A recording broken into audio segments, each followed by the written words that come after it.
Olá, vamos hoje então para a terceira aula da disciplina de ontologia, epistemologia, teoria arqueológica e suas implicações, né, para outras áreas de conhecimento. E hoje então eu vou falar de ceticismo, materialismo, realismo, vou entrar também numa questão que é do essencialismo. E isso tudo vocês vão ver, né? Isso tudo vai ser bastante importante para a gente, né, ao longo do curso, perceber, né, implicações anteriores, né? Por que as disciplinas, ou algumas disciplinas, raciocinam de um jeito e outras raciocinam de outro, né? O que é mais adequado para cada disciplina e assim vai, né? Então, se a gente não tiver esses conceitos agora, depois fica tudo meio confuso, né? Então, não se assustem que ainda, né, nessa aula ainda vou falar de filosofia e, na verdade, eu vou recuar bastante no tempo, tá? Mas eu espero que vocês percebam quão útil isso aqui vai ser depois para a gente desenvolver outros conceitos, tá? E eu falei que eu ia recuar e realmente vou recuar. Vou recuar para filósofos de 300 antes de Cristo, né? E por que eu vou fazer isso? Porque houve um evento com relação ao desenvolvimento do pensamento ocidental, né? Um evento que eu consideraria bastante importante, que é o aparecimento do ceticismo na Grécia Antiga, né? Apesar de já haver precursores do ceticismo, né? Tem um livro muito bom que chama Os Céticos Antigos, que é do Brochard. Eu vou mostrar para vocês aqui, um momentinho. Na verdade, Os Céticos Gregos, do Victor Brochard. Esse livro aqui, para quem tem interesse na questão do ceticismo, vale muito a pena. Ele foi escrito em 1887, se eu não me engano, e foi publicado agora em português recentemente, em 2019, com notas incluídas, tá? Porque o original não tinha notas, referências bibliográficas, tá? Tinha notas, mas não tinha referências bibliográficas, e os tradutores tiveram a paciência de ir atrás em todas as referências, né? Todas as citações que ele fez e referenciar. Um trabalho impressionante mesmo, do Jaimir Conte, que foi o tradutor. Tá? Bom, por que eu vou falar de ceticismo? Porque eu considero que seja uma corrente de pensamento indispensável para você lidar depois com ciência. Tá? E eu também quero mostrar como uma certa contingência histórica, né, fez o pensamento ocidental ser mais ou menos o que ele é hoje, né? Mas vamos lá. Começando do começo, a gente tem antecedentes do ceticismo. Por exemplo, vou colocar aqui no slide, né? O Demócrito de Abdera. Tá? Isso aí a gente está falando de 460 a.C., tá? Ou seja, entre 460 e 370, que foi a época que ele supostamente viveu. Tá? E o Demócrito, ele era um dos proponentes ou expoentes do atomismo, né? O que pregava o atomismo? Né? Que não existia nada que não fosse o átomo. Né? Os átomos eram a coisa primordial, tá? E só eles existiam. Tudo mais, a sensação de calor, de frio, doce, amargo, etc. e tal, tudo isso eram construções. Tá? O que existia realmente eram os átomos. Né? Então, assim, esse não é um pensamento cético, como a gente vai ver, porque ele tende ao dogmatismo, ou seja, você acreditar que existe alguma coisa e essas coisas são os átomos. Isso é dogmático, tá? Mas já é um pensamento que foge do senso comum, né? Foge muito do senso comum, quer dizer, uma construção mental que o cara fez a respeito da existência de partículas indivisíveis chamadas átomos. Quer dizer, a gente, né, assim, tem que tirar o chapéu para um cara desse, né? Porque é absolutamente contra-intuitivo. Como assim? Como assim existem átomos? Como assim existe uma matéria, né? A matéria é feita dessas coisinhas indivisíveis, né, que você não enxerga, né? Não é assim que a gente vê o mundo, né? O mundo não é composto por átomos, né? Então, o cara chegou nessa ideia de átomos, que hoje a gente sabe que basicamente está em seu fundamento está correta, né? Por meio de elucubrações, né? Ele pensou nessa possibilidade, né? Mas pensou profundamente nessa possibilidade. Então, apesar de não ser ceticismo, é um pensamento que sai fora do senso comum, né? Então, tem lá o seu... pode ser considerado como um precursor, se não do ceticismo, mas pelo menos da retirada do senso comum, né? da frente das pessoas, né? De elas pensarem em alguma outra possibilidade. Tá? Um outro pensador, né? que é antecessor do ceticismo, mas que tem também um pensamento que é interessante, que com certeza, né, esses filósofos mais antigos vão influenciar depois, né, o Pirro, né, que é o cara do ceticismo, que a gente vai ver daqui a pouco, né, o Aristipo de Cirene falou, né, então ele é 435-356 a.C., né, o período de vida dele. Tá? Ele falou: temos sensações, mas não sabemos nada a respeito das coisas que as produzem. Ainda, o Aristipo de Cirene, ele era da escola cirenaica, né? Isso são todos, né, pré-socráticos, né? São filósofos mais antigos, né? E ainda que existisse um certo dogmatismo, né? Porque o dogma da escola cirenaica é que apenas o prazer era o bem, né? O bem a ser conquistado, o bem maior era o prazer, né? Que era um dogma também, tá? Mas essa questão dele falar, temos sensações, mas não sabemos nada a respeito das coisas que as produzem, também é uma ideia precursora, né? De você parar de enxergar o mundo do senso comum e das coisas que você acha que elas são, porque elas são daquele jeito mesmo, né? E pensar em outras possibilidades, tá?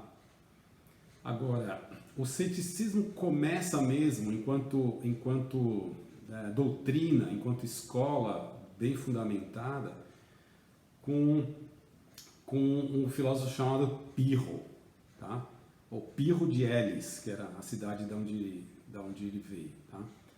O Pirro viveu, para vocês, né, entenderem isso historicamente, né, entre 360 e 270 a.C. Tá? E o Pirro teve uma vida muito, muito interessante, muito cheia de eventos, né? Porque ele viajou muito, né? Então olha que coisa interessante. Ele acompanhou o exército do Alexandre o Grande, né? E eles foram parar na Índia. Tá? E na Índia, Pirro teve contato com os chamados gimnosofistas. E quem que eram esses gimnosofistas? Eram ascetas indianos. Tá? Então, eram os caras que estavam lá em meditação, né, seminus na beira do rio Ganges. Quer dizer, ele teve contato com esses caras. E isso afetou ele profundamente. Quando ele volta para a cidade de origem dele, né, que hoje a gente chama de Grécia, mas eram várias cidades-estado, etc. Mas quando ele volta para aquela região que hoje a gente chama de Grécia, né, ele se depara com uma decadência, né, porque aí o Alexandre já tinha perdido a guerra, né, e foi considerado um período de decadência ética, moral, etc. Os filósofos estavam todos muito mais interessados em ganhar dinheiro, ensinando as pessoas a sofística, né, ou a dialética, que é ficar, como ganhar uma discussão, como ganhar uma discussão na base do argumento, né, nem sempre honesto, né, ou seja, eram vendedores é, era tipo de uns coaches, né, uma coisa assim, né, e coaches de lábia, né, e assim, o Pirro achou que tudo aquilo não valia a pena, que aquilo tudo era uma grande perda de tempo, né? E tem uma, aqui eu cito, né, um trecho desse livro do Brochard que eu falei, né? Que ele fala que o Pirro volta à pátria e vê a que resultados miseráveis haviam conduzido tantos esforços dos filósofos, tantas vitórias alcançadas pelo mais glorioso dos conquistadores, que é Alexandre. Ou seja, tudo aquilo deu em nada, uma coisa vã, né? Então isso leva o Pirro a uma atitude que a gente chama de ceticismo, né? Não acreditar nas coisas, na questão da razão, que a razão vai levar as pessoas, né, a fazer coisas maravilhosas, né? Não acreditar em dogmas, né?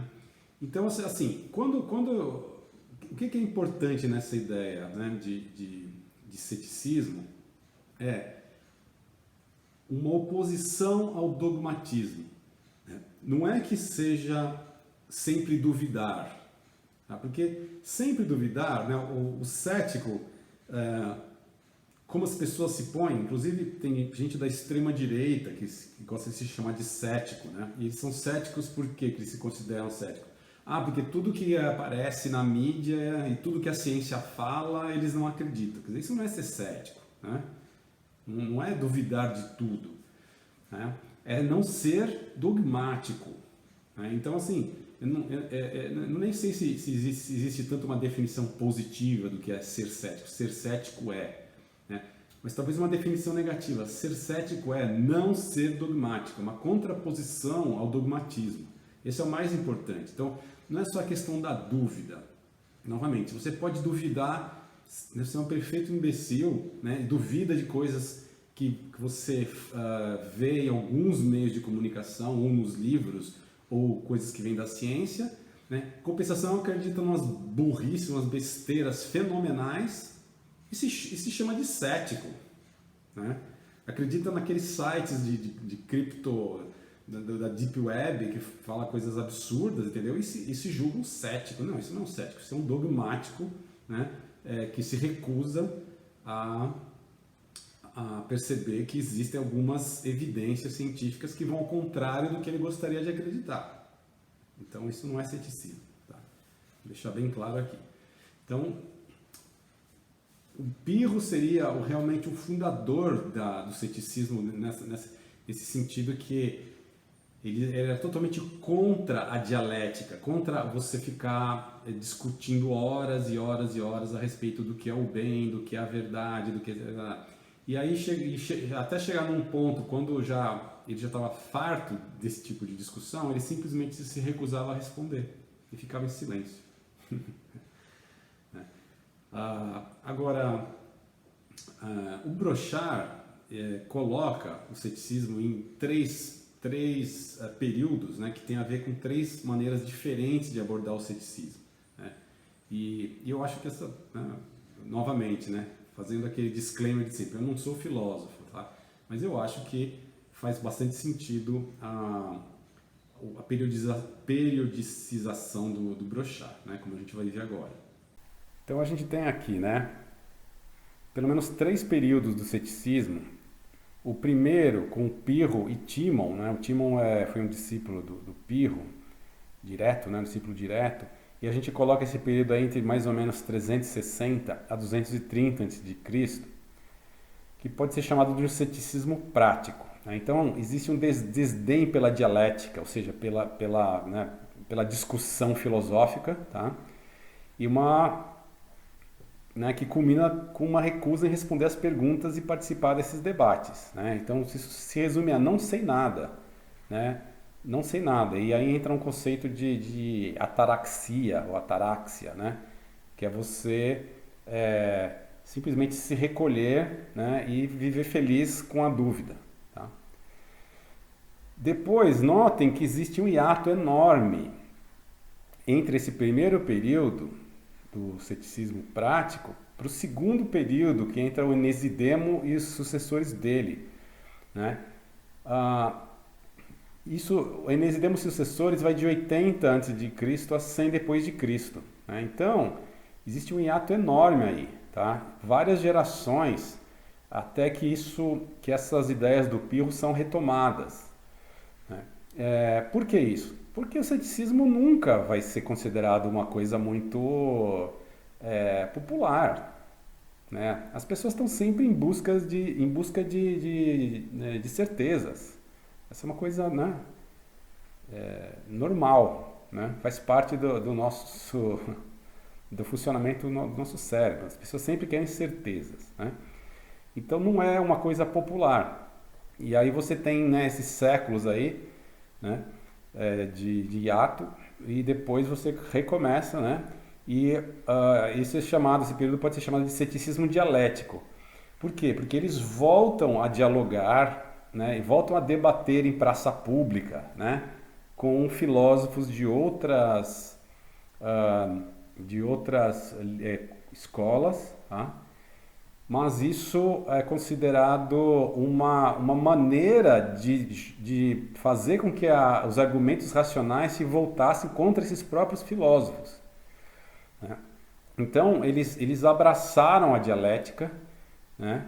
Mas usavam a dialética para, no fim das contas, né, famoso, né, davam corda, né, e depois enforcavam o oponente, por assim dizer, com a corda que eles mesmos tinham dado. Né? Então, essa que era a ideia desse ceticismo dialético. Né? Então ele volta ao debate. Né? E depois existe mais um certo hiato aí, né? E a gente tem a terceira fase, o terceiro período do ceticismo, né, grego, né, que seria o sexto empírico e sucessores. O sexto empírico, desculpa, o empírico aí tem que ser com E maiúsculo, é o nome do cara, é o nome que ele se deu, né? Sextus empíricos, né? Eles eram, esse é chamado ceticismo empírico. O que juntava esses céticos do terceiro período é que eram médicos. Tá? Então eles tinham uma profissão, eram médicos, né? E eles eram bastante empiricistas, eram médicos que percebiam a recorrência de eventos, né? Mas ao mesmo tempo eles desprezavam a ciência da época, porque o que era a ciência da época? Era basicamente argumentos lógicos e racionais, né? Dentro do espírito da dialética, né? Dentro do espírito do debate, né? Mas você não tinha dados para falar sobre aquilo. Né? E os médicos, Malemar, tinham alguns dados, né? Eles percebiam a recorrência de estados de saúde, a recorrência, né? Se você dá um certo remédio, o cara melhora, né? Se o cara come alguma coisa, ele melhora, se ele toma mais água, ele piora, e coisas do gênero. Tá? Então, o que esse empirismo do terceiro período faz é se ater muito, muito, muito ao mundo empírico e à observação de recorrências. Né? Então vocês notem que, sob a mesma denominação de ceticismo, você tem pelo menos três correntes de ideia, ou três práticas, não bem práticas, mas três maneiras de abordar o ceticismo, né? E que vão do Pirro e Timon de uma coisa um pouco mais até metafísica religiosa, né? Que é uma influência da Índia, uma influência do budismo, tá? Até uma coisa muito mais prática, né? Depois aí por volta de 200 depois de Cristo. Tá? Mas existe uma linha entre elas, sim, tá? Os diferentes filósofos, eles se consideram sendo discípulos ou descendentes do Pirro, né? Então, eles se consideram como fazendo parte da mesma escola, apesar de haver alguns hiatos aí.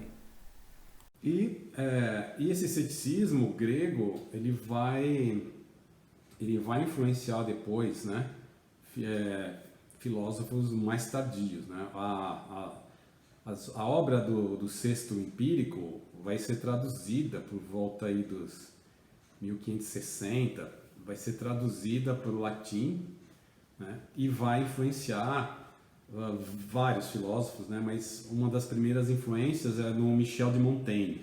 Tá? Michel de Montaigne, que é um filósofo espetacular, assim, né? Ele não era filósofo assim, no sentido tão não atual, né? Mas era um cara que tinha umas ideias que para a época assim eram coisas do outro mundo. Na verdade, é para hoje ainda, né? O Montaigne é um cara espetacular mesmo, vale a pena ler coisas do Montaigne. Aliás, vocês vão ler um dos textos sugeridos aí, é sobre o Montaigne, tá? Bom, e por que que eu quis começar a aula falando do ceticismo, né? É porque o ceticismo tem implicações na ciência, tá? Ele tem implicações no que a gente considera ciência hoje pela luta constante contra o dogmatismo, tá? Então, eu vejo uma linha, né, entre esses caras que a princípio, né, duvidavam de tudo, né, e a ciência de hoje. E assim, o que acontece no caso por que então você tem o Sexto Empírico, né, a gente está falando aí de 200 depois de Cristo, e depois isso meio desaparece, né? Por que isso não foi para frente e não virou ciência mesmo como a gente entende hoje, né? Bom, segundo o Brochard, né, isso faz sentido, tem a ver com o fato de eles serem médicos. E assim, é muito difícil você sair do empirismo, né? Imagina, numa época que não se conhecia quase nada a respeito de como funcionava o corpo humano, né? Eram conhecimentos ainda embrionários, né? Tipo, qual era a função do coração? Ninguém tinha a mínima ideia de como é que funcionava. Tinha algumas ideias, mas um pouco distantes do que a gente sabe hoje, ou do que a gente sabe, né, desde, pelo menos, do iluminismo, né? Quando o pessoal realmente, o Renascimento, né? Quando o pessoal realmente começou a dissecar cadáveres, né? E prestar atenção às coisas, né? De maneira mais sistemática, tá?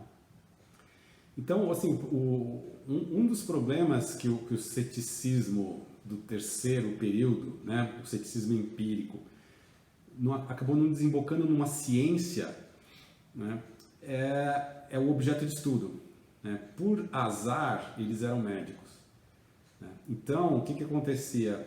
Eles não conseguiam fazer experimentos controlados, portanto, as observações empíricas deles não davam resultados muito bons. Então, isso acabou ficando mais no ramo das ideias, né?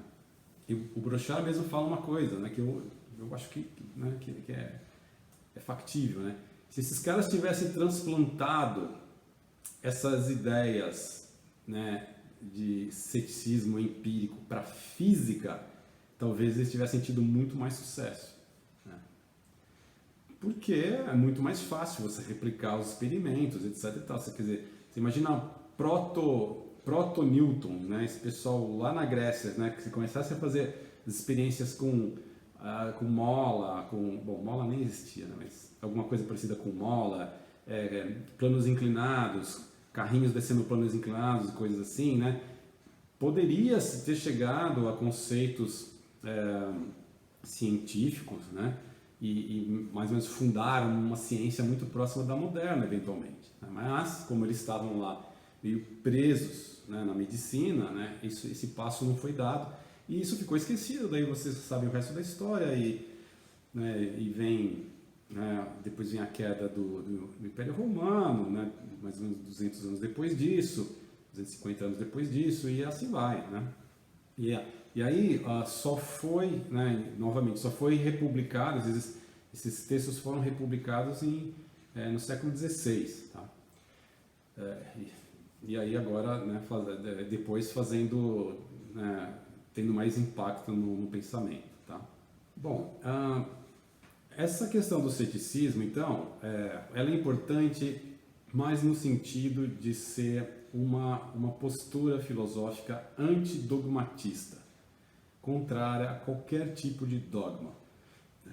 E essa é uma contribuição muito importante, né, por ser contra-intuitiva, né? E como a gente viu, tem tudo a ver com ciência, tem tudo a ver com ser contra-intuitivo, tá? Não tem jeito. E agora, o ceticismo, ele não implica, ela é antidogmática, né? Tenta não ter pressupostos, tenta ser a priorística, né? Portanto, ela não pode ser considerada como sendo uma ontologia nem materialista e nem idealista, tá? Ela pega a suspensão do juízo, tá? A hipoké, que é o termo em grego, né? Suspensão do juízo. Mas, em ciência, a gente, no fim, tem que fazer uma escolha, não tem jeito, né? E a ciência não tem pressupostos, tá? Desse ponto de vista, vamos voltar então para a questão do materialismo. Eu vou explicitar mais a questão do materialismo porque a gente vai ter que entrar nele com mais profundidade, tá? Aqui eu vou seguir a proposta do Bung, né, que é o autor que vocês estão lendo aí para a disciplina também, o Mário Bung, né, autor argentino, tá? E o Bung coloca alguns postulados, algumas pedras fundamentais, algumas ideias básicas que alicerçam uma ontologia materialista, tá? E a primeira delas postulado 1, né, do Bung o mundo ou universo existe por si só, independente de observadores. Isso a gente já viu na aula anterior, né? Mas reforçando, né? Então, isso quer dizer o quê, né? Esse postulado, ele não entra no mérito de se o mundo é cognoscível ou não é. Se você chega próximo da realidade ou não chega, se a verdade pode ser alcançada ou não. Não entra nesse mérito. Simplesmente diz que existe um universo e ele é externo a quem observa, né? Independente. Né? Portanto, ele é independente de quem o observa. Esse é o postulado 1 básico do materialismo, tá? Então, aqui no slide, né? Esse postulado ele implica, né, no fato de que coisas, eventos, etc., que ocorrem ou ocorreram antes ou depois da nossa espécie existem independentemente do nosso interesse por eles. Fica realmente difícil, né, você atuar em várias disciplinas se você não levar em consideração ou não ter esse postulado como pressuposto, né? Como é que você vai fazer, por exemplo, geologia ou paleontologia, ou mesmo biologia evolutiva, né? Se você parte do princípio de que nada aconteceu que a gente não, né, o que a gente não presenciou jamais aconteceu, né? O que a gente nunca concebeu jamais poderá ter existido só porque a gente não concebeu, né? Fica difícil. Portanto, vocês notem que esse postulado 1 do materialismo é basicamente impossível viver sem ele, né, se você opera dentro de algumas disciplinas. O postulado 2 diz que todo objeto ou é uma coisa material ou é um conceito, mas nunca ambos ao mesmo tempo, né? Então, aqui para ficar, né, para vocês verem aqui no slide, né? Haveria então esses dois tipos de objetos, né? Objetos do ponto de vista filosófico, né? Os objetos materiais, concretos ou coisas, e os objetos abstratos, conceituais, construções mentais. Aqui a gente volta na primeira aula na distinção entre ideativo e fenomênico, tá? De acordo com esse postulado, não existem objetos mistos, ou que possuam características materiais e conceituais ao mesmo tempo. Objetos materiais não são aqueles que têm necessariamente matéria, né? Vamos lembrar disso, que é o caso da luz, tá? A única característica que todos os objetos materiais têm em comum é energia. Aí vocês podem se perguntar, né? Não, tudo bem, né? Mas para que serve? Para que servem esses postulados no fim, né? Bom, postulado 1 já falei, né? Serve porque se você não tiver esse postulado como coisa básica, você nem sai, nem começa a operar nessas disciplinas que eu mencionei. Tá? O 2 é essa questão de que, né, uma coisa ou é material ou é o conceito, e não as duas coisas juntas, evita aquilo que eu já tinha comentado em aula anterior, né, que é a questão da ideificação e a questão da reificação. Então, lembrando, né, quando você confunde um conceito com alguma coisa material, você está reificando. Tá? E um exemplo que eu dei é a questão da cultura. Tá? Se cultura é um conceito ou se a cultura é alguma coisa que você pega. Tá? E essa confusão que a pessoa faz na cabeça dela sobre se cultura é um conceito, se é uma coisa que você pega, etc. e tal, ela é evitada com base no postulado 2. Se você lembrar assim, mas o postulado 2 do materialismo fala isso, né? Fala que uma coisa ou é uma coisa ou é outra coisa. Não? É uma coisa, ou é uma coisa ou é um conceito. Tá? E evita também a ideificação. Lembra? Né? Até o exemplo que eu dei. É você acreditar que exista o cérebro, né? Ou o coração, no caso, antes das pessoas se tocarem que na verdade é o cérebro, né? Que fazia o pensamento estava no cérebro, não no coração, mas você acreditar que existe o cérebro e acreditar que existe uma coisa chamada mente, né? Ou alma, tá? Uma coisa etérea, né? Que está lá na estratosfera, né?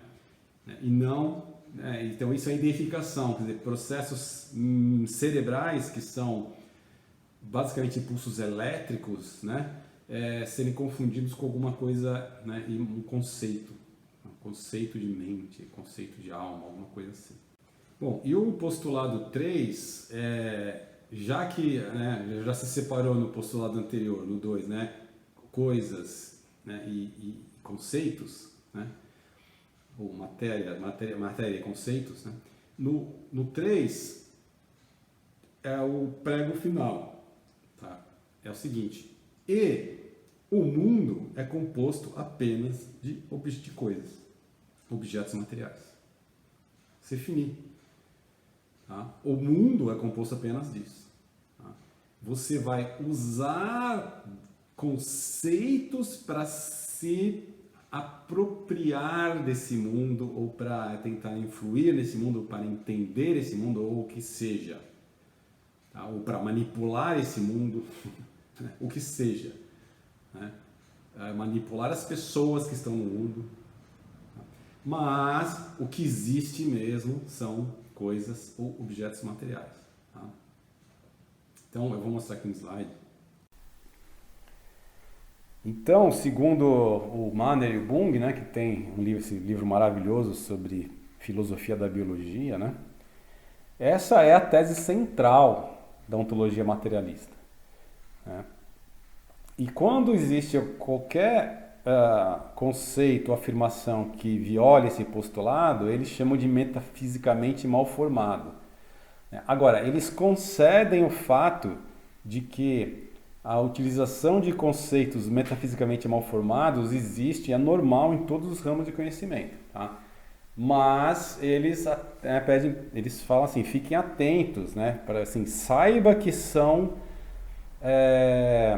metafisicamente mal formados, que tem um problema lógico neles, ou seja, pode usar à vontade, mas tenha consciência de que você está fazendo uma junção de duas coisas, sendo que uma delas não existe em termos materiais. Né? Então, né, aqui ele fala, né, A atribuição de características físicas a conceitos, ou atribuição de características conceituais a coisas, né, faz parte do jargão de várias disciplinas. Por exemplo, né, a natureza é sábia. Tá? Como assim, né? A natureza é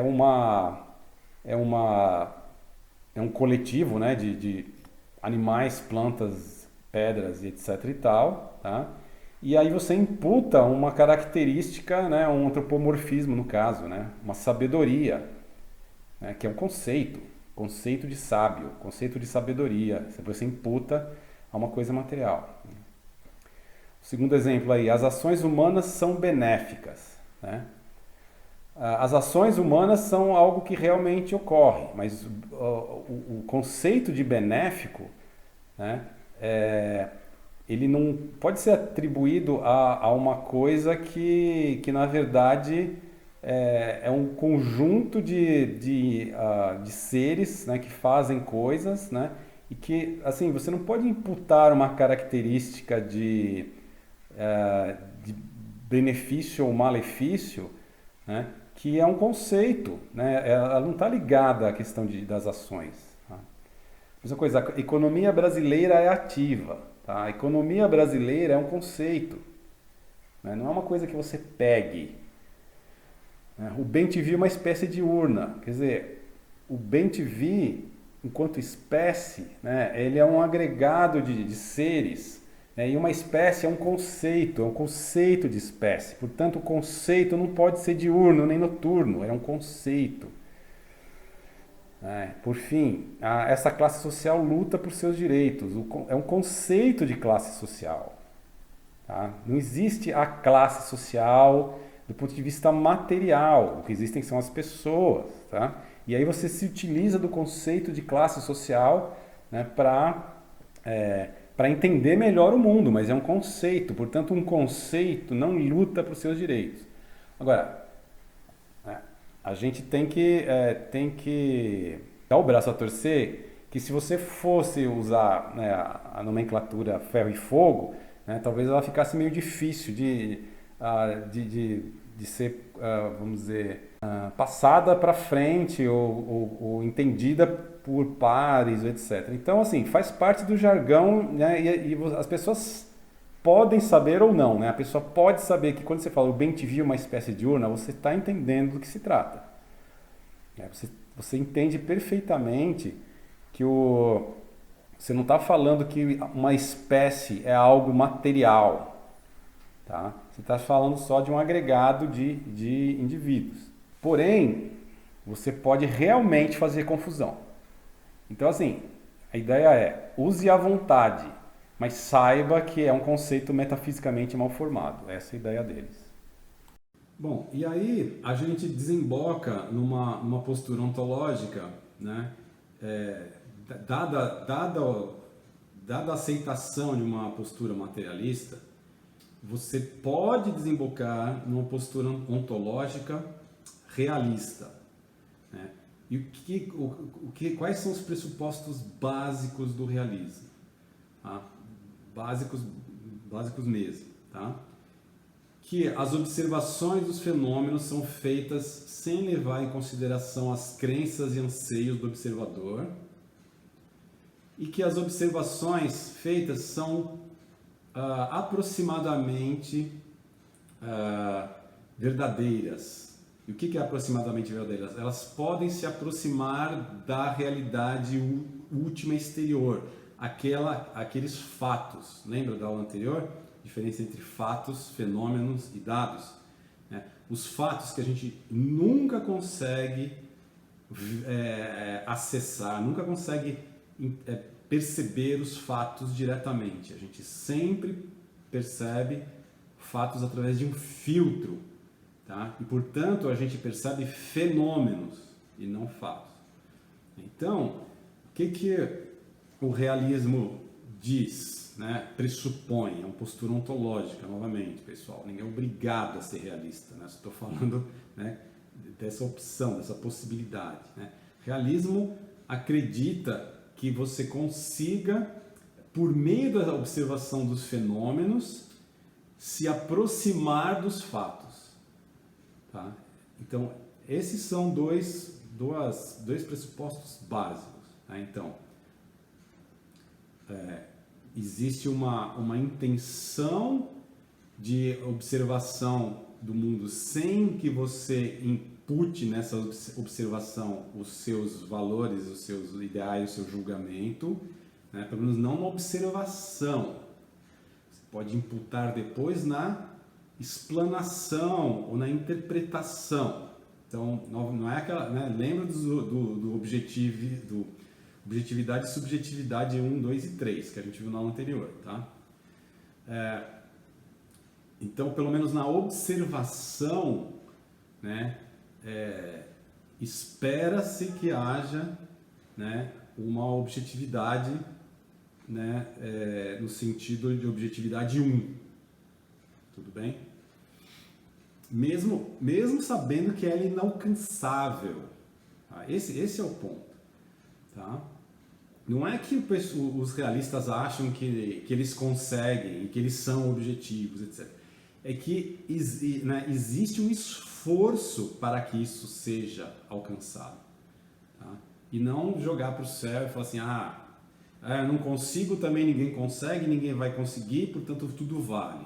Essa que é a diferença, tá? Entre o relativismo, né, e o realismo. Tá? Várias diferenças, né? Essa é uma delas. Tá? E, em segundo lugar, então, que exista uma certa colagem entre as observações de fenômenos e os fatos que estão lá por trás dos filtros que a gente tem, que a gente não consegue enxergar eles de maneira imediata. Tudo bem? Agora, aqui eu vou colocar, né, eu estou falando de realismo, mas são realismos, né?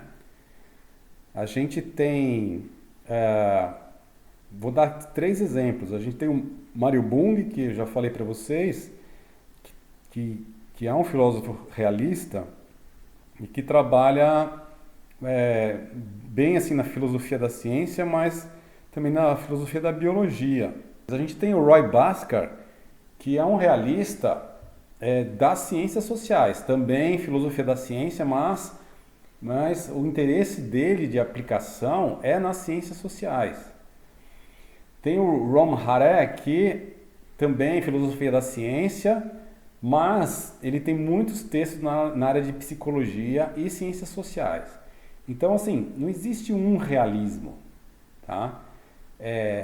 Existem várias correntes realistas, mas assim, o que basicamente elas não têm em comum são as 2 coisas que eu falei anteriormente, tá? Então, assim, eu coloco isso para vocês terem noção, né, de que o realismo, a postura ontológica realista, ela perpassa várias disciplinas. Ela não é uma coisa que só serve para física e química, tá? Serve para, sei lá. Tem outros filósofos, né, tem outras pessoas que aplicam, né, além das ciências sociais no sentido de antropologia, sociologia, que aplicam também em economia e assim vai. Então, a única coisa que eu acho um pouco impressionante é como aqui no Brasil essa questão do realismo ela é meio ignorada, assim, ignorada no mau sentido, não é ignorada assim, eu prefiro ignorar essa pessoa, né? Ignorada no sentido de ignorância mesmo, né? Isso é uma coisa, né, curiosa. Né? Uma exceção a isso é o pessoal do Rio de Janeiro. Tem vários pesquisadores da área de ciências sociais que se colocam como realistas, tá? Acho que na Federal do Fluminense. Eu sei que a maior parte dos textos vem do pessoal do Rio de Janeiro. E tem uma pesquisadora que também tem escrito bastante sobre isso, que é da Federal de Pernambuco. Mas aqui em São Paulo mesmo, ninguém que eu saiba, posso estar enganado. Existe uma outra corrente de filosofia das ciências que seria o pragmatismo, né? Ou pragmatismo. Tem outros rótulos aí, mas vamos ficar num rótulo só, senão. Né? O pragmatismo ele ele é uma postura interessante, porque ele fala assim, né, ao contrário do realismo, assim, o pragmatismo ele fala que não existe, que a ciência ela não funciona de maneira a se aproximar de uma realidade externa a nós. A ciência ela só funciona porque ela constrói conceitos e esses conceitos são úteis para aplicação em problemas práticos, tá? Mas que não existe nenhuma garantia de que realmente eles estejam se aproximando dos fatos, tá? Ou seja, é uma visão da ciência que é bem utilitária, no sentido que assim, a ciência é útil para se... Bom, a ciência é utilitária, né? Isso, se não seria ciência, seria outra coisa. Ela é utilitária porque ela tem essa questão de querer entender o mundo físico, né? Nesse sentido de utilitária. Não é utilitária porque dá dinheiro, não. Ela é utilitária porque ela tem a utilidade de deslindar o mundo fenomênico, tá? É isso, nesse sentido. Então, assim, já que a ciência tem essa utilidade de desvendar, deslindar, explanar, né, como é o mundo físico, fenomênico, tá? Os conceitos que ela se utiliza, você não pode usar o conceito de verdade ou falsidade no sentido de aproximação da verdade, mas simplesmente verdade ou falsidade são conceitos relacionados à adequação, né, adequação das suas teorias, métodos e técnicas para resolver esses problemas relacionados a essa interface entre, né, teoria e mundo físico. Tá? Mas, ou seja, ela é meramente utilitária, ela não vai chegar mais próxima da verdade, ela só é adequada, tá? Esse seria o ponto. Tá? Então, tem aqui eu vou colocar aqui no slide. Essa abordagem, então, aqui pragmatista, né, o pragmatismo, o Lewis, né, escreveu em 1929, né, a ciência não provê uma cópia da realidade, mas precisa trabalhar com um sistema de conceitos que são escolhidos por razões práticas pragmáticas. Né? Então, não tem garantia nenhuma, né? Está aqui escrito, né, que essas palavras, observações, modelos teóricos são só meios de abordar problemas práticos. Né? Não existe essa garantia de que eles tenham qualquer colagem com a realidade. Bom, por que eu falei do pragmatismo? Para mostrar para vocês que tem uma outra visão, na verdade tem muitas visões, mas assim, tem uma outra visão de ciência que não é realista, né, mas que em termos práticos, né, é muito próxima. Então, assim, em termos filosóficos, é muito distante.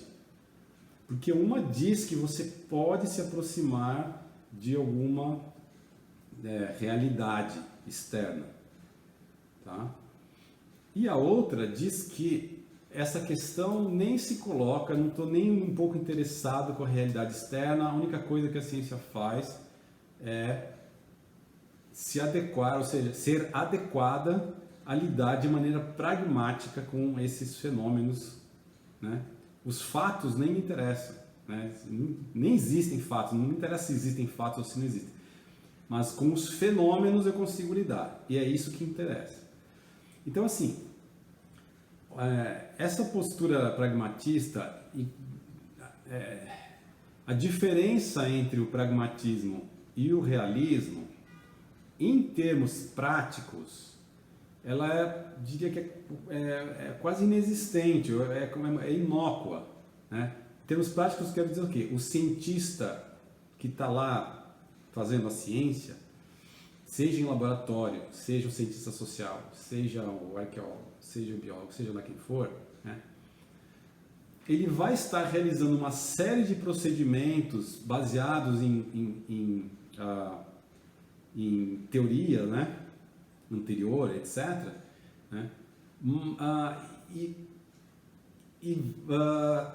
quer aquilo seja considerado como uma aproximação da verdade ou como uma mera adequação, não vai fazer muita diferença, basicamente.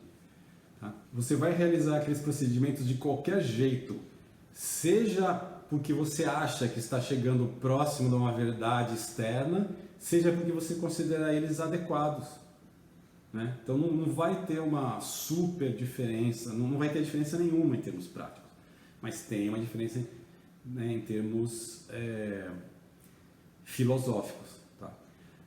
Agora, é possível que o pragmatismo desemboque em algum tipo de relativismo? Sim, é possível. Por quê? Porque a partir do momento que você fala que o conhecimento, que a ciência é só uma maneira adequada de lidar com o mundo, você abre a possibilidade de que haja uma outra maneira igualmente adequada de lidar com o mundo, mas que ela só não foi descoberta, ou que aquele caminho não foi percorrido. Né? E isso promove a possibilidade teórica, pelo menos, né, de que tudo que você faz é só uma ilusão, né? Não existe colagem com o mundo exterior, etc. Então abre o flanco, né, para um certo relativismo. E aí a gente cai naquela história, né, de que a ciência é só mais uma maneira de entender o mundo. Sim, ela é só mais uma maneira, assim como nós humanos somos só mais uma espécie de primata. Assim, mas não é só mais uma maneira, é só mais uma maneira, mas ela é diferente, como a gente viu. Porque a gente tem aquela questão, né, lembra do sistema de pensamento, tem o feedback, tem a retroalimentação entre os conceitos e o empírico, né, entre o conceitual e o empírico. Retroalimentação o tempo inteiro. Essa retroalimentação, então você pode pensar que ela está chegando próxima, ou você pode pensar que ela só é adequada. Mas, novamente, se for só adequada, você pode pensar, então, não, mas então poderia ter uma outra, que é diametralmente oposta, que não tem nada a ver, que explica do mesmo jeito. Né? Aí esse é um debate filosófico e aí fica lá, os filósofos que são realistas falam assim, tá bom, então por que ela nunca aparece? Porque sempre você tem sempre um tipo de desenvolvimento, né, de coisas que vão chegando e quando chegam hipóteses, modelos conflitantes a respeito daquilo, um acaba prevalecendo. Por que um acaba explicando melhor que o outro? Porque é assim que a ciência realmente funciona. Você pode ter modelos conflitantes, mas no fim, no embate entre eles, acaba sobrando um. Né? Então, por que isso acontece? Né? A tendência é achar, bom, acontece porque esse está mais próximo de alguma coisa externa. Porque se fosse só uma questão meio arbitrária de adequação, tá? Você poderia ter 2, 3 sistemas diferentes convivendo. Né? Então, fica aí para vocês pensarem nessa questão. Né? Vale a pena ser realista, né, ou pragmatista, ou nenhum dos dois. Né? Fica a critério de vocês. Mas eu queria só apresentar essa possibilidade aí. Tá? Bom, agora eu vou entrar numa outra postura ontológica que ela está dentro da ideia de materialismo, tá? Mas ela não é o mesmo materialismo, ela recebe o nome de materialismo às vezes, né? Mas ela é mais uma oposição a uma outra postura que é o essencialismo. Então vamos lá. Existem, além de você, materialismo, idealismo, etc e tal, quer dizer, dentro dessa ideia de materialismo e idealismo, melhor dizendo, existem duas possibilidades, né, de raciocínio. Tá? Então, notem, eu tô filtrando, né, milhares de possibilidades realistas, idealistas, tá? E agora eu vou falar de duas bem específicas, tá? Que é o essencialismo, aqui do lado idealista, tá? E o anti-essencialismo ou materialismo. Então vejam, aí começa a fazer confusão, que isso aqui deveria ser já um materialismo 2, tá?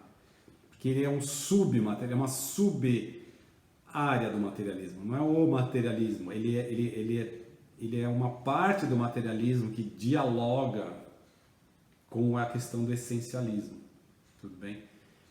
E por isso eu não vou chamar esse aqui de materialismo, como alguns autores chamam, fala assim, essencialismo e materialismo, tá? Para não confundir com o materialismo maior, já que esse aqui é uma subconjunto dele, é a parte menor dele, tá? Ainda assim é uma postura ontológica, tudo bem?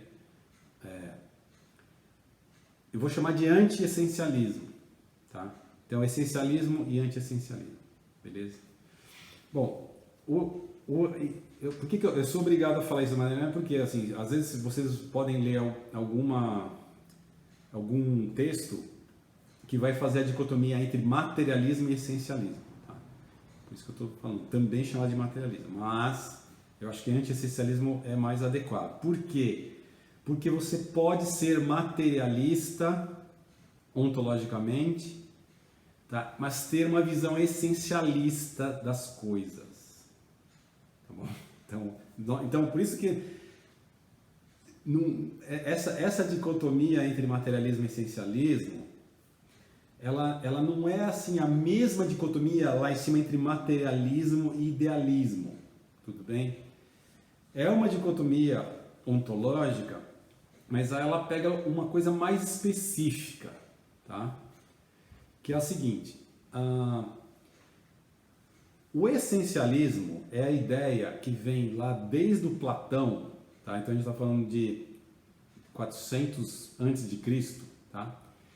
É uma ideia platônica, tá? De que existem essências ou tipos ideais. Essa ideia vem da geometria, né? Você tem o triângulo, que é uma forma ideal. Você tem o círculo, que é uma forma ideal. Você tem uma linha, que é a forma ideal. O ponto é uma forma ideal. O retângulo, o losango, pará. Tudo bem? O que acontece? Na natureza ou no fenomênico, você não tem isso perfeito. A sua linha fenomênica não é a linha ideal. O seu ponto fenomênico, ele tem dimensão, ele não é o ponto ideal. O seu círculo fenomênico nunca é ideal. Se você medir lá com instrumentos de super precisão, vai dar diferença. Então, assim, o que leva essa ideia de existirem formas ideais que são traduzidas de maneira imperfeita no mundo? Essa ideia de tipos ideais ou de essências. Então existiria a essência do círculo, a essência do triângulo, a essência do quadrado, e essas essências elas se materializam de maneira imperfeita, mas elas existem. Tá? Então o mundo é uma materialização imperfeita de coisas etéreas, de conceitos que existem, tá? Que existem materialmente, mas eles existem de algum jeito em algum lugar. Essa é a ideia. Tá? Então, o Platão chama isso de eidos. E depois, na Idade Média, vai se usar o nome essência. Tá? Quais são as implicações disso? Né? Se você acredita que existam essas coisas ideais, então isso quer dizer que idealmente uma coisa ou é A ou é B, tá? Uma coisa é triângulo ou ela é círculo. E aí, quando você transporta isso para o mundo fenomênico, você vai ver coisas que você consegue encaixar numa categoria de triângulo, você enxerga coisas que você consegue enquadrar na categoria de círculo, mas aí você começa a perceber coisas que não é nenhum nem outro. E aí, o que é isso? São imperfeições, ou seja, um tipo de um ruído. Eles não são dignos de pesquisa, eles não são dignos que você perca seu tempo com essas coisas, porque elas são desvios de uma norma, desvios de uma essência, tá? Mais ou menos por aí. Né? Então, vou colocar aqui um slide para vocês lerem, né, para esse conceito ficar mais claro, tá? Então, vamos lá. Existem, né, a nossa noção de que existem tipos ou essências, né, faz com que cada fenômeno tenha por trás uma ideia ou forma que é a sua essência. Então, essa essência que faz com que uma coisa seja aquela coisa e não outra coisa. Portanto, né, você tem uma visão da natureza como algo descontínuo, tá? Ou uma coisa é X ou é Y. Ou ela pertence ao tipo A ou pertence ao tipo B. Né? Então, o que não for A ou B vai ser visto como uma espécie de ruído. Beleza? Bom, como eu disse há pouco, né? O essencialismo, ele não é uma coisa que seja anticientífica, não, pelo contrário. Tá? Uma visão essencialista, ela funciona super bem, por exemplo, para você entender fenômenos físicos ou químicos. Por exemplo, o átomo de berílio, ele é diferente do átomo de magnésio. Tá? Não existe um intermediário entre berílio e magnésio. A tabela periódica, ela é essencialista. Tá? Então, assim, e funciona. E é a maneira, né, talvez adequada, segundo o pragmatismo, talvez a maneira mais adequada, segundo o pragmatismo, talvez a maneira mais próxima da realidade, segundo o realismo. Mas funciona. A tabela periódica funciona. E assim, você não tem elementos no meio, uma coisa entre berílio e magnésio. Não existe, ou é berílio ou é magnésio. Então, o essencialismo funciona muito bem nessas ciências, como física e química, em hard sciences. Funciona maravilha, tá? Então, ele não é errado, tá? Ele só pode ser inadequado para outros tipos de disciplina, mas que a gente já vai ver isso daqui a pouco, tá? Então, a mesma coisa, né? Se você pensar na água, né, ela vai ter características, né, próprias dela, né, dada condições de temperatura e pressão. Tá? Agora, por outro lado, nessa ideia da água, né, é interessante, né, porque qual que é a essência da água? Depende da temperatura e da pressão. Ela pode ser sólida, ela pode ser líquida ou gasosa. Portanto, qual a essência da água? A única coisa que você pode falar é que, dadas as condições de temperatura e pressão, ela está daquele jeito. Tudo bem? Então, assim, o fato de você usar uma abordagem essencialista para entender o mundo, né, não quer dizer que o essencialismo esteja certo, ou seja, que exista a essência da água. Tá? Ou que existe a essência do berílio, que existe a essência da... Por quê? Porque são os átomos de berílio, magnésio, cálcio e potássio, seja lá o que for, tá? Eles são conjunções estáveis, né, de elétrons, prótons e nêutrons. Né? São estáveis, né? Aquela quantidade X de cargas, né, de negativas e positivas e neutras, né, elas se agregam de maneira tal que formam um átomo tal. Né? Mas qual que é a essência do átomo tal? A essência seria elétrons, prótons e nêutrons. Bom, mas essa é a essência de tudo, no fim. Então não existe a essência do átomo de berílio. Vocês concordam? Que ela seria elétrons, prótons e nêutrons. Então essa discussão... Né? Agora, então assim... A essência talvez não exista, mas o pensamento essencialista, ele é útil. tá? Ele é útil para essas disciplinas, funciona bem para elas, tudo bem? Bom,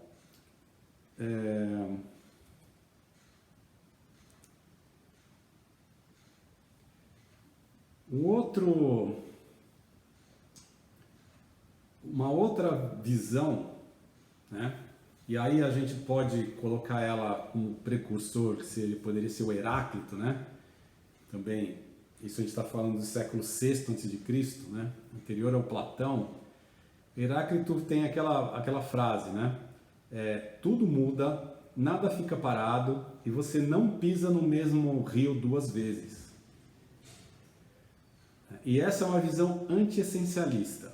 Tá? Não que o Heráclito tenha desenvolvido um super sistema anti-essencialista, mas assim, é uma visão de mundo bem diferente da do Platão. Né?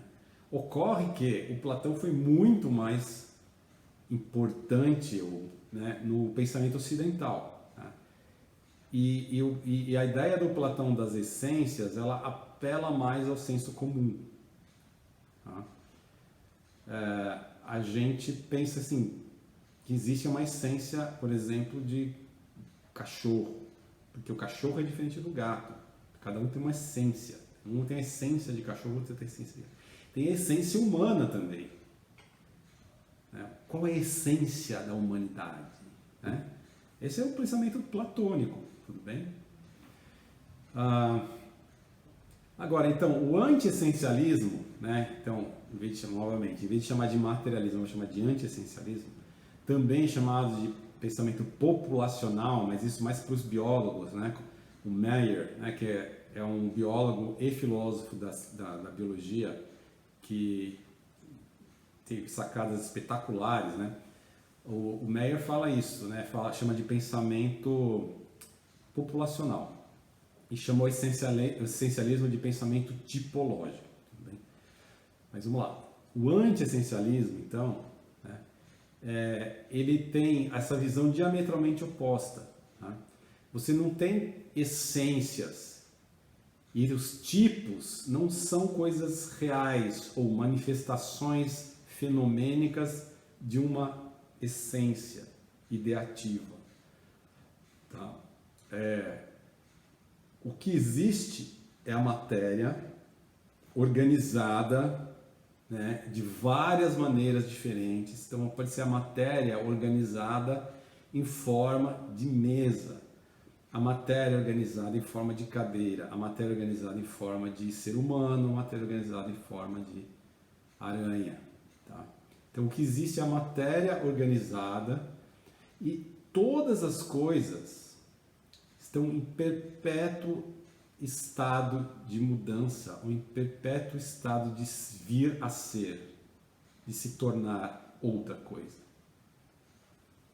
Então, essa visão é totalmente diferente do essencialismo. Tá? Então, vou colocar aqui o slide também para ficar mais fácil. Então, não existem essências que estruturam os fenômenos. As coisas mudam ao longo do tempo e se transformam em outras. Taturana vira borboleta. Não existe a essência de Taturana, assim como não existe uma essência de borboleta. Não existe uma ideia, né, ideal, uma coisa ideal de Taturana que faz com que as Taturanas sejam Taturanas. Tá? Elas são um estágio de formação de borboleta, que depois de borboleta vai morrer e a matéria orgânica vai ser ciclada. Né? Então, o que aconteceria com a essência da borboleta? Né?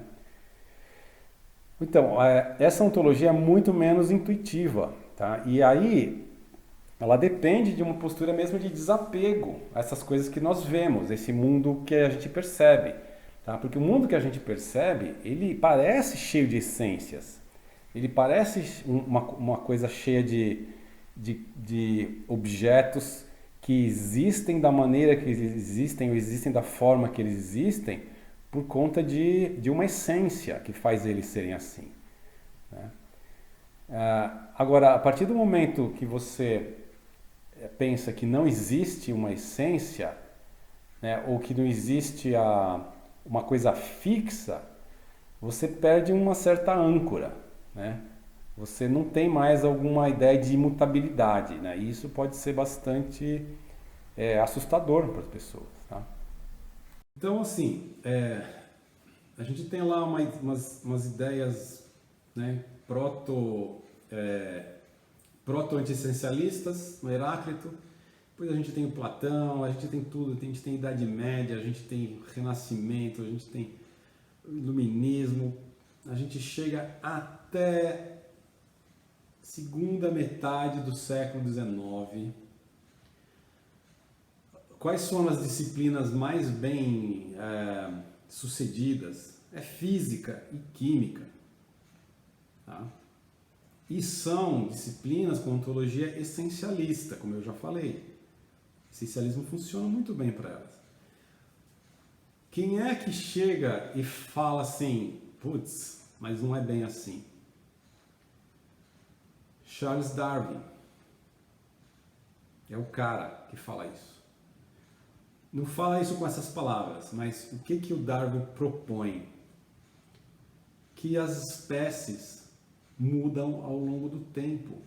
O que é um treco inconcebível. Inconcebível. Tá? Então a gente está falando da publicação do livro do Darwin, Da Origem das Espécies, de 1869. Pessoal, isso foi ontem, literalmente. Isso foi ontem. Tá? Então até ontem não se tinha uma visão científica, anti-essencialista, científica. Tá? Poderia ter a visão filosófica, não, as coisas estão em perpétua mudança, etc. O budismo já fala, Buda já falou isso. Tá? Filosófica religiosa, que as coisas estão em perpétua mudança, né, que nada é imutável, né? Tá? Tem a roda da vida, e assim vai. Né? Agora, que isso fosse incorporado na ciência como ontologia, devemos ao Darwin. Antes dele não existia isso. Tá? Antes dele as espécies podiam mudar.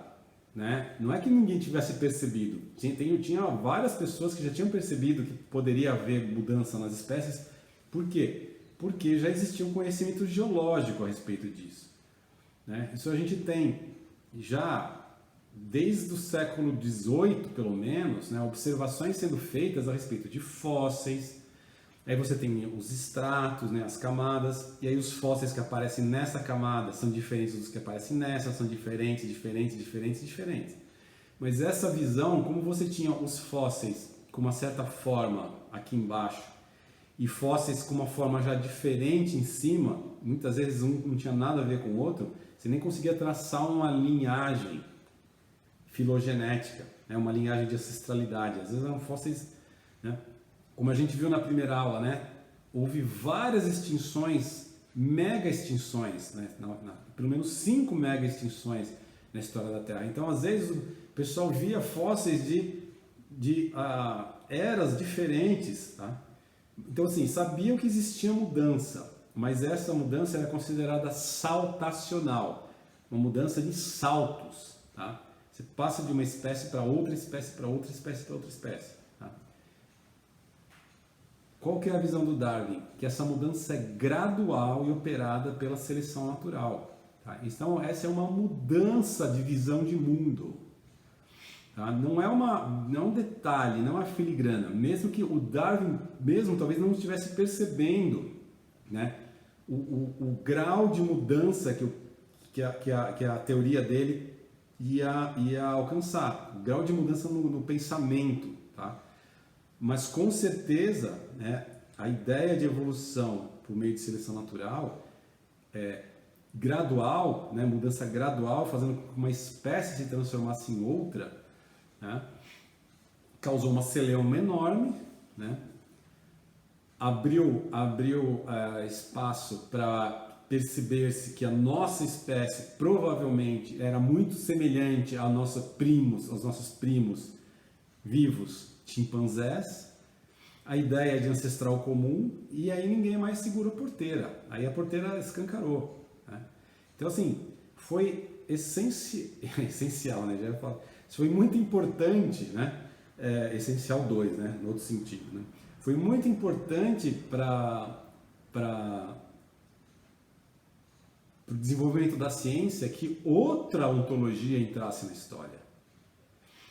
Porque aí ciência deixa de ser só essencialismo, ciência essencialista, física, química, tá? Assim, abre a oportunidade de você enxergar o mundo de uma maneira totalmente diferente. Tá? Um mundo em que as coisas estão sempre se transformando em outras, estão em perpétuo estado de vir a ser. Perpétuo devir, estão sempre se transformando. Tá? E a ilusão que a gente tem de que essas coisas são estáticas, né, é ilusão, tem a ver com a nossa... Né, a gente percebe nos outros, em nós, que a gente vai mudando, porque a gente vai envelhecendo, etc, etc. A gente sabe que as coisas vão mudar. Mas, assim, é muito forte essa noção de que existe, como são coisas diferentes, como você vê hoje gato e cachorro, né, que eles teriam essências diferentes.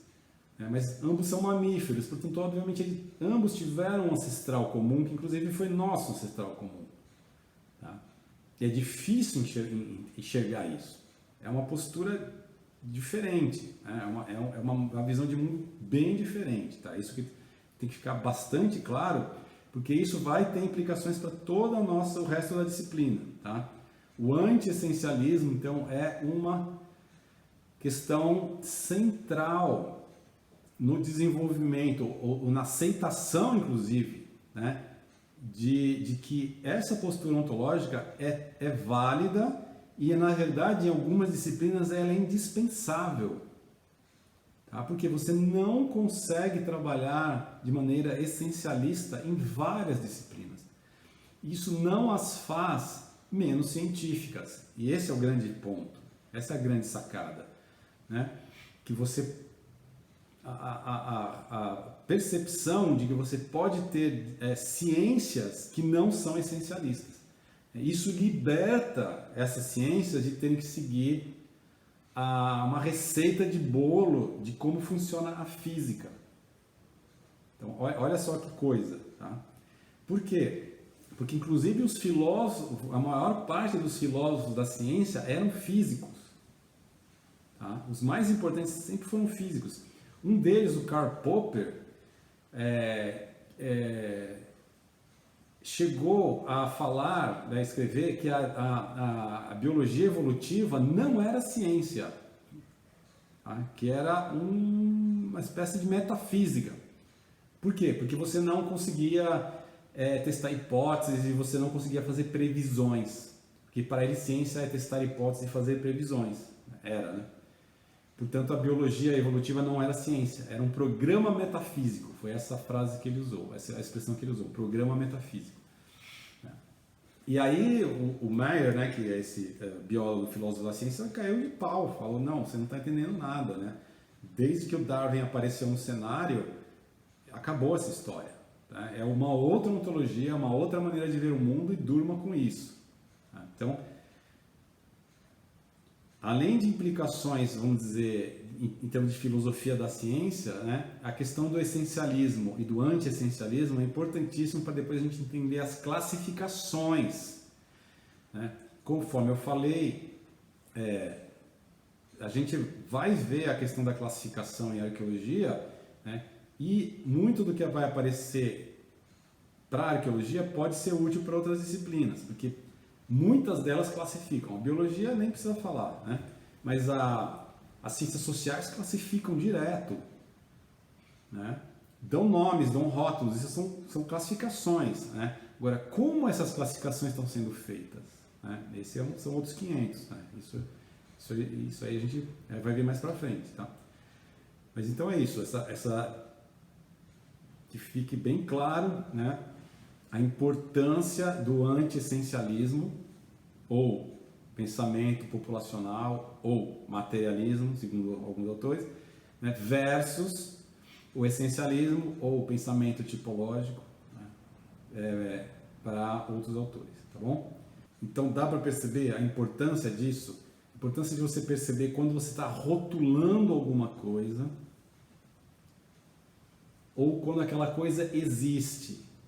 Então, novamente, vocês viram que não foi em vão toda a discussão anterior, né, desde a primeira aula, a respeito de fenomênico, ideativo, né, a respeito de materialismo, idealismo, né, e a respeito de anti-essencialismo e essencialismo. Tá? Se fica claro isso para vocês, é um grande passo, porque na hora que vocês pensarem em algum tipo de rótulo, alguma classificação que a disciplina de vocês faça, vocês automaticamente têm que pensar assim: isso é uma coisa ou é um conceito? Automaticamente. Esse rótulo se aplica a um conceito ou uma coisa? Né? Eu estou tratando de uma coisa, esse rótulo é uma coisa? Não, não é uma coisa. A classe, o rótulo que você dá para um grupo, uma classe, né, é só um rótulo. Né? E você, por conta das características que você escolheu, né, aquela instância real, fenomênica, pode ser colocada sob o rótulo A. E uma outra instância real fenomênica sob o rótulo B. Mas se você mudar os critérios, aquela mesma instância fenomênica que você colocou como A, ela pode acabar sendo colocada como B. É só você mudar os critérios. Então, cadê a essência dela? Onde que está a essência? Se ela era a essência, né? A essência dela era A, mas você mudou os critérios. Né? Ó, essa é uma questão muito simples de exemplificar. Né? Se eu pego uma coleção de caixinhas de fósforo, eu posso, né, são várias formas e várias cores, etc. A única coisa que elas têm em comum é o quê? Eu rotulo elas de caixinha de fósforo. Né? Por quê? Porque elas são diferentes de outros objetos contemporâneos. Isso não quer dizer que no passado não tenha havido alguma certa fusão entre a fósforo, como a gente conhece hoje, e aqueles isqueiros, né? Você vai chegar indo para o passado, você vai chegar uma hora que você não vai ter fósforo, né? Ele é diferente do fósforo de hoje, né? Vamos dar um exemplo, mas tudo bem. Hoje a gente tem fósforos, caixa de fósforo, que é uma entidade que, como não tem nenhuma contemporânea, fica fácil, porque não tem nenhuma contemporânea caixa de fósforo, aí é fácil. Poderia pensar em entidades contemporâneas que têm um certo overlap, aí ia ser mais difícil usar um raciocínio essencialista, mas vamos usar, então, né, caixa de fósforo, né? É um treco que é fácil de imaginar do ponto de vista essencialista.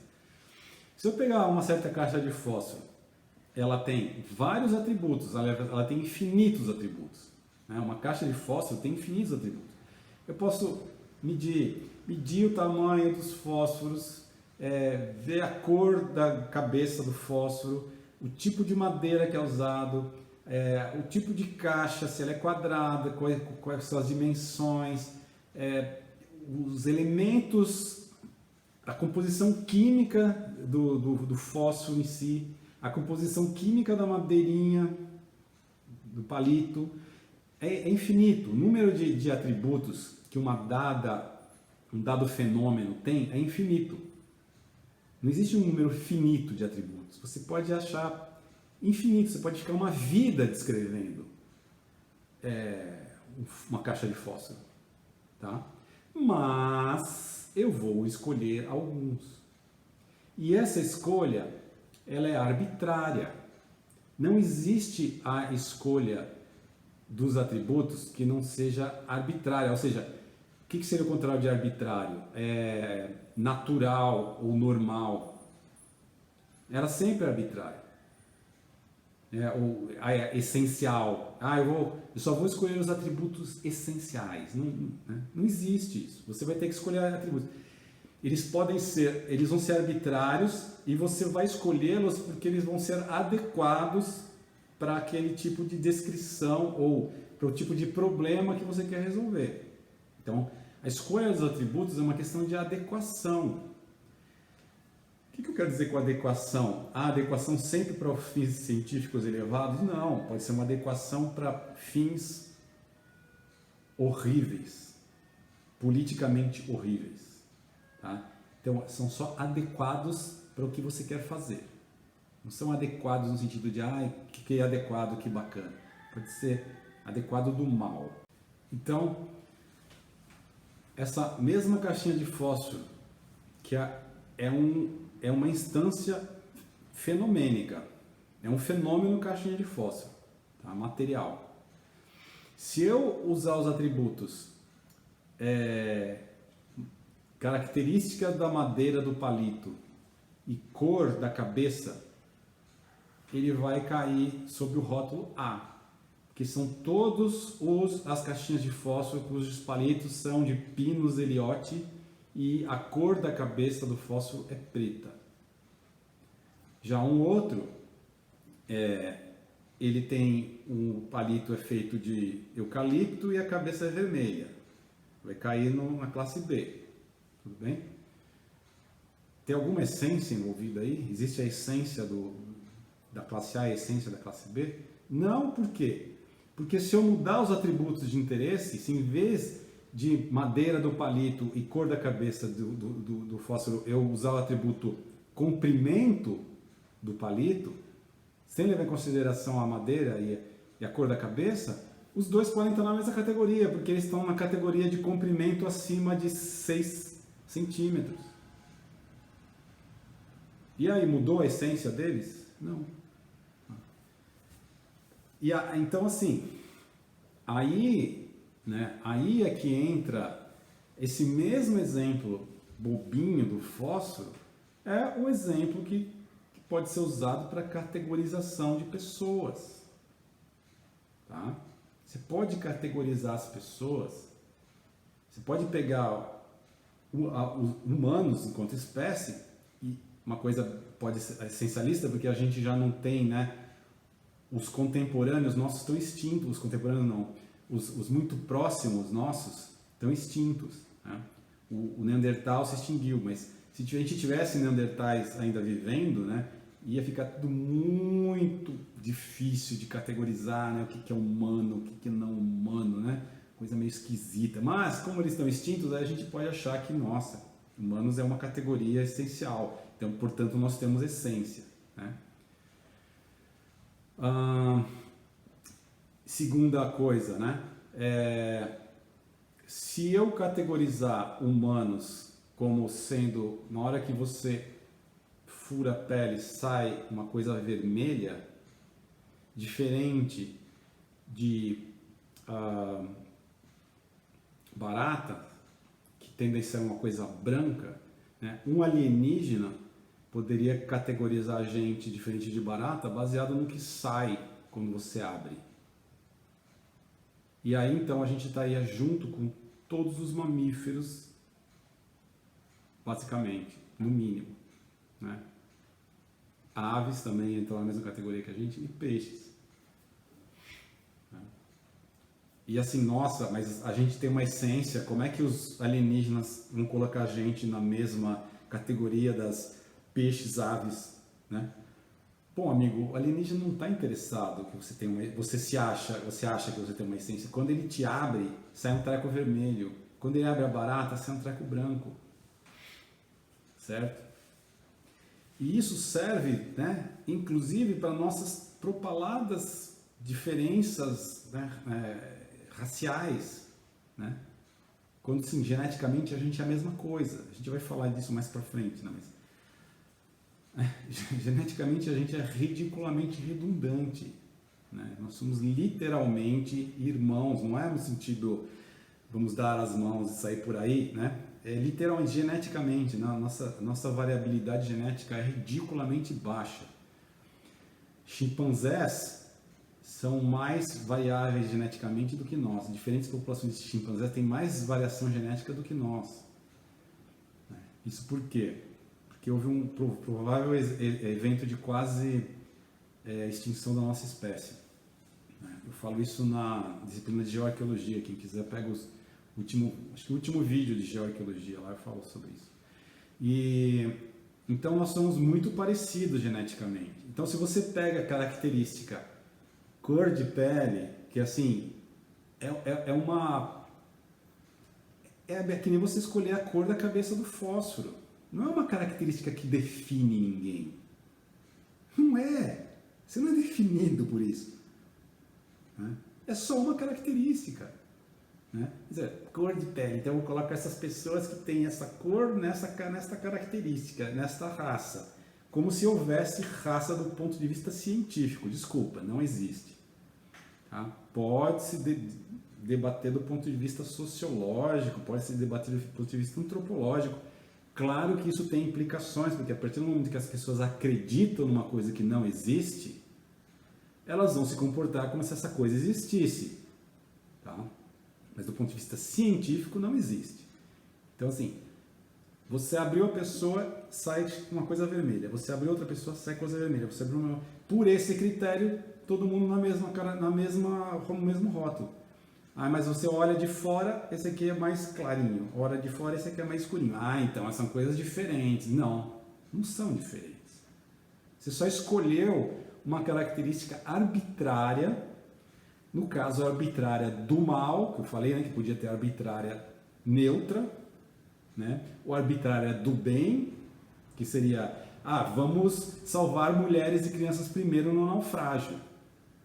Podia ser, vamos salvar primeiro quem usa sapato 43 para cima. Poderia, não poderia?